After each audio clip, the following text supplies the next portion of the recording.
Music in Castlevania is a very important aspect of the game.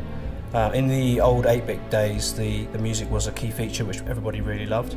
And we wanted to do something different, but we wanted to maintain the quality of the music that we'd seen in previous games.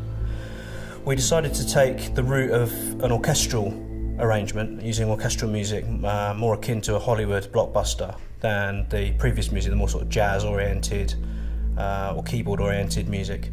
But nevertheless, we still felt that we wanted to have the flavour of Castlevania in there. Many themes that we've seen in Castlevania games before are there within the new music.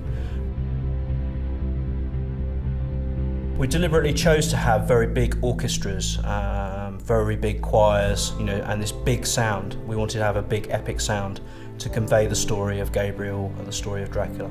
And that's carrying through with Lords of Shadow 2. It's important that we have the quality of the music, but we also have this kind of huge, expressive themes that players can really attach to, that they associate with the world and with the character. So what we do is we often send Oscar storyboards, we send Oscar the game itself, we send him cutscenes, we send him sequences, whole sequences for him to score. We work very closely with him. We think it's very important that he has total access to the game. Without it, I don't think a composer can really get to the heart and soul of a game.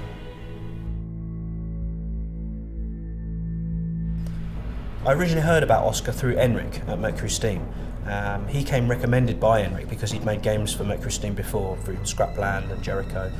We had other composers in mind and we considered other composers, but Oscar really understood what we were trying to do with the story of Dracula. He really understood that this was a kind of tragic and epic tale.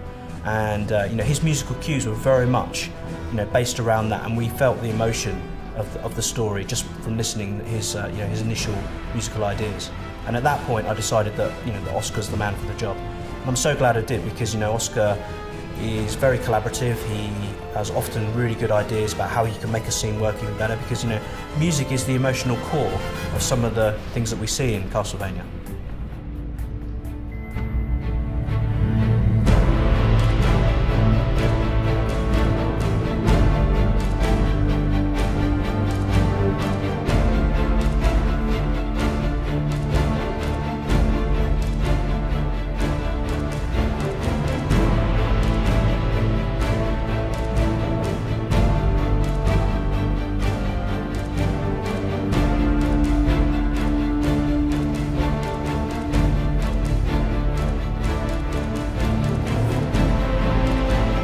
En una película el espectador es pasivo, o sea, se sienta, ve lo que es el principio y el final, y la música se adapta a eso, o sea, se sincroniza la música desde el principio hasta que termina la película.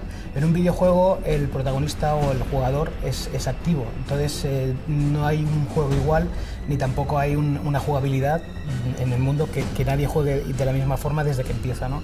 Entonces la música también se tiene que adaptar. O sea, cuando un jugador entra en un sitio, decide si entrar por un sitio o por otro, y entonces la música se activa o se desactiva. Entonces el proceso musical de eso hace que cambie, sobre todo a nivel de producción, para poder componer la música. Y otra cosa muy importante es que en las producciones cinematográficas lo que es la música se hace muy rápido, porque hay un plazo muy corto de tiempo, y en cambio en un videojuego el proceso es mucho más largo. Estamos hablando de unos 3 años de producción, con la cual puedes probar cosas, puedes arriesgar en experimentar con instrumentos, con gente o con sonoridad, y en cambio en el cine no puedes, ¿no? Y entonces el videojuego es mucho más agradecido desde mi punto de vista.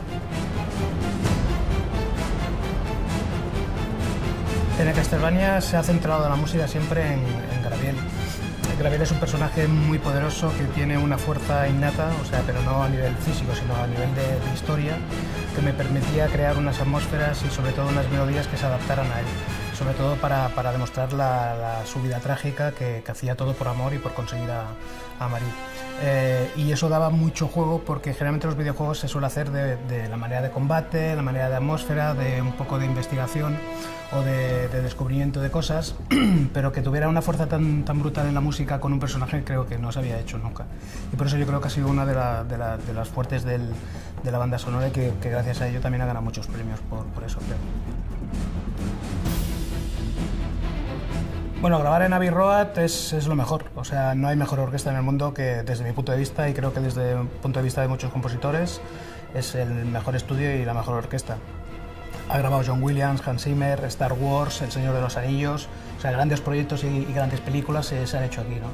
Entonces, que el Castlevania esté haciendo una producción en Abbey Road demuestra un poco que lo que es el Castlevania tiene mucho poder, en el sentido de que tiene mucha fuerza y de que nos podemos permitir hacer grandes producciones, sobre todo a nivel musical.